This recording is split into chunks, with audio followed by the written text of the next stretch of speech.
बुधवार को अवधेश प्रताप सिंह विश्वविद्यालय रीवा में 13वां दीक्षांत समारोह धूमधाम से मनाया गया। कार्यक्रम का आयोजन भव्य तरीके से किया गया। कार्यक्रम की शुरुआत मंत्रोच्चार के साथ हुई। मुख्य अतिथियों का मुख्य द्वार पर स्वागत किया गया। ऑडिटोरियम तक मंत्रोच्चार के साथ मुख्य अतिथियों को विभागाध्यक्ष, शिक्षक परिषद के सदस्य लेकर पहुंचे। कार्यक्रम में मध्य प्रदेश के राज्यपाल मंगूभाई पटेल शामिल हुए। राज्यपाल ने कार्यक्रम की अध्यक्षता की।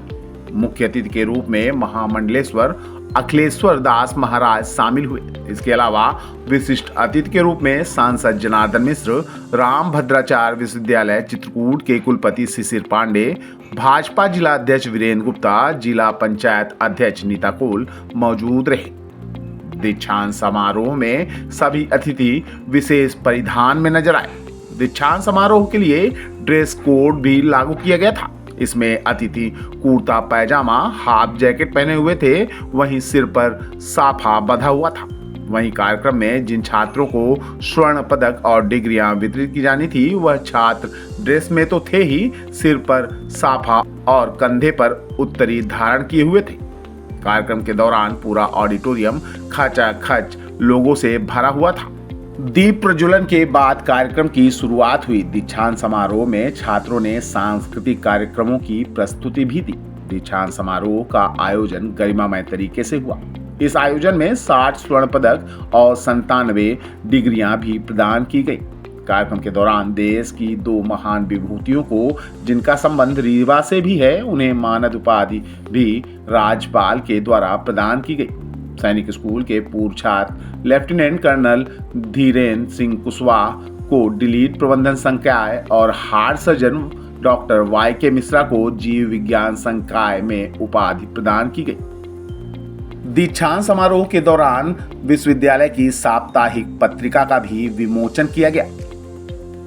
राष्ट्रपति की असेंबली में विराजमान मध्य प्रदेश के राज्यपाल माननीय मंगूभाई पटेल जी, इस समारोह के मुख्य अतिथि धर्माचार्य पूज्य महामंडलेश्वर श्री अखिलेश्वर दास जी महाराज, विश्वविद्यालय के यशस्वी कुल सचिव डॉक्टर सुरेंद्र सिंह परिहार जी, अपने कार्य में विशिष्ट उपलब्धि प्राप्त मानद अतिथि लेफ्टिनेंट जनरल धीरेन्द्र सिंह कुशवाहा जी एवं डॉक्टर YK मिश्रा जी, जगत गुरु रामभद्राचार्य जी विश्वविद्यालय चित्रकूट के कुलगुरु प्रोफेसर शिशिर पांडे जी, वीरेंद्र गुप्ता जी, नीता कौल जी जनपद अध्यक्ष, कार्य परिषद के सम्मानीय सदस्य, विद्वत परिषद के सदस्यगण, विश्वविद्यालय के वरिष्ठ आचार्य, सह आचार्य, सहायक आचार्य, अधिकारीगण, जिला प्रशासन के अधिकारी वृंद,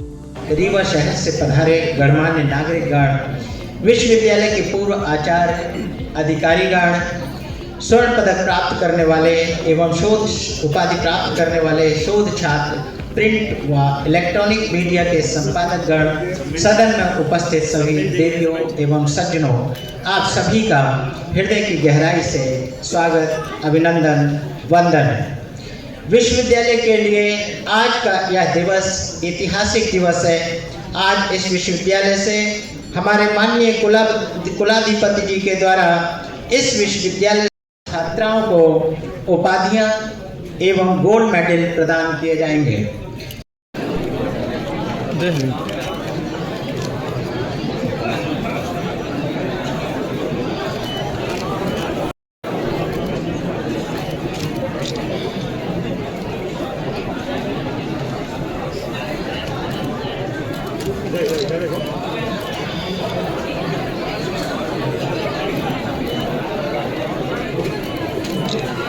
जी का स्वागत करें।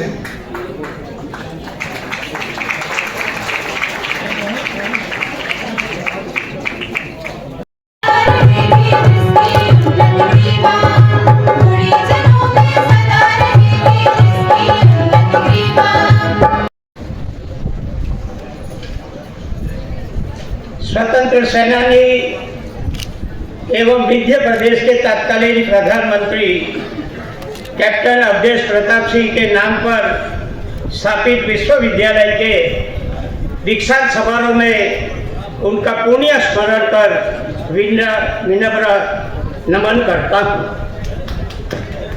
आज दीक्षित होने वाले विद्यार्थी, पदक विजेता, उनके गुरुजनों और माता पिता को बधाई और शुभकामना देता हूँ।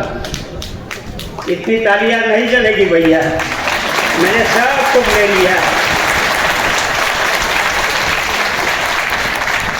अभी हो गया ठीक।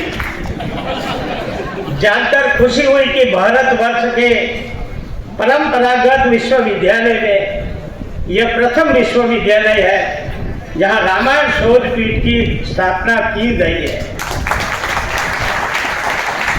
महाराजा माखन सिंह बघेल की शोध पीठ और जैन विद्यार्थियों के लिए अहम जैन शोध संस्थान की स्थापना के लिए विश्वविद्यालय को बहुत बहुत बधाई देता हूँ।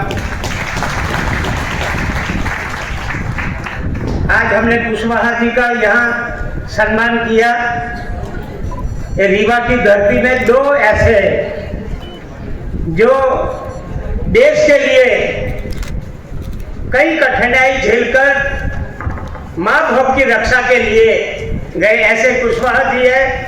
और नौकादल के अध्यक्ष दिनेश चतुर्वेदी का भी मैंने एक छात्र सतराल यूनिवर्सिटी में उनको भी मैंने सम्मान की पदवी दी है। इनमें से हमको भी सीखना है कि हमको आगे जाकर क्या क्या हमारी जिम्मेदारी है।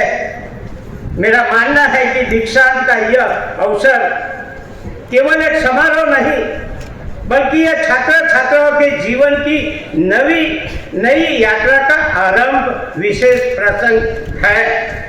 यह सुखद है कि हमारा देश प्रधानमंत्री श्री नरेंद्र मोदी जी के नेतृत्व में नई राष्ट्रीय शिक्षा नीति के माध्यम से शिक्षा, ज्ञान और नवाचार के नए युग में प्रवेश कर रहा है। विश्वविद्यालयों से मेरी अपेक्षा है कि शिक्षा का स्वरूप ऐसा हो जो छात्र छात्राओं को तनाव मुक्त सोच और आत्मविश्वास के साथ भविष्य के लिए तैयार करे। मैं यहाँ कुलगुरु जी ने आपको प्रतिज्ञा भी दिलाई, आपने दीक्षा भी ली। उसमें एक वाक्य मैं सुन रहा था, सत्य बोलो, धर्म का आचरण करो। ये एक वाक्य में आपने सबने बोला भी है। मैं समझता हूं जीवन में सत्य बोलो और धर्म का आचरण करो, उसमें सब कुछ आ जाएगा, सब कुछ आ जाएगा। क्योंकि सच बोलेंगे, भगवान ने जो मानव का अवतार मिला है, मैं कई बार बोलता हूं कि भगवान ने सृष्टि बनाई है, वाचा एक मानव को ही दिया है, किसी को वाचा नहीं दिया, बुद्धि दी है, शक्ति दी है, पैसा दिया है। मेरे को बताओ, सृष्टि में दूसरा कोई बोल सकता है तो? मगर आपको बुद्धि शक्ति दी है और समाज के काम के लिए, अपना ही स्वार्थ में रचे पचे रहो उसके लिए नहीं है। और उसके लिए पहले हमारा जीवन अच्छा बनाना पड़ेगा। हमारा जीवन अच्छा बनेगा और शरीर भी की फिटनेस होनी चाहिए। मैंने ऐसा सुना है कि 40 तक की उम्र है तो मन को भाई ऐसा खाओ, मगर 40 के बाद शरीर को भाई ऐसा खाओ। नहीं तो क्या होता है, शुगर का फैशन है, सामने अच्छी मिठाई आई, 2 आज दबा लो, ज्यादा इंसुलिन ले लेंगे, टैबलेट ले लेंगे। भैया ऐसा नहीं चलता। वो 2 पीस है ना तो 2 महीना चलेगा, एक दिन की दवाई ऐसे नहीं होगा। और प्राइम मिनिस्टर बोलते हैं बच्चे लोगों को खास करके कि ज्यादा में ज्यादा व्यायाम करो, पानी ज्यादा पियो, नींद अच्छी निकालो और मिलेट का खाओ, यानी अच्छी तरह पचा सके। आजकल के बच्चे पिज्जा खाते हैं, आ गया याद सबको। मगर साथ में थम्सअप की बोतल लेके बैठते हैं, पचा नहीं पाते हैं। अभी मैं बताऊँ 40 की अंदर की बात कर रहा हूँ, 40 ईयर से ऊपर की बात कैसे बचा सकेंगे। और शरीर तो फिटनेस अच्छी होनी चाहिए, दिल से सुबह में जल्दी उठकर बच्चे के लिए बनाती है। बात भी है, अपने पास पैसा नहीं है, अच्छे कपड़े नहीं है, मगर यूनिवर्सिटी में मेरा बच्चा पढ़ता है, उसके लिए अच्छा उनको कपड़ा देना चाहिए, कहाँ भी हो, मगर मेरे बच्चे को अच्छी तरह पढ़ाओ। ऐसे करके कई अपेक्षा रखते हैं माँ बाप। घर में छोटे भाई बहन है, मेरा बड़ा भाई है, अभी बहुत अच्छा पढ़ा है, आगे जाकर बहुत अच्छी नौकरी करने वाला है और मेरे को भी पढ़ाएगा। वो जितना पढ़ा है उससे भी हमको आगे पढ़ाएंगे, ऐसे भाई बहन की भी इच्छा रहती है। एक तरफ माँ बाप की बात, एक तरफ भाई बहन की बात, उसके पर भी अपेक्षा है तुम्हारे पर। आज तो तुमने दीक्षा तो ले ली, या प्रतिज्ञा भी ले लिया, मैंने शुरू में कहा ना, सत्य सत्य बोलो, धर्म का आचरण करो, बहुत कुछ सुन लिया।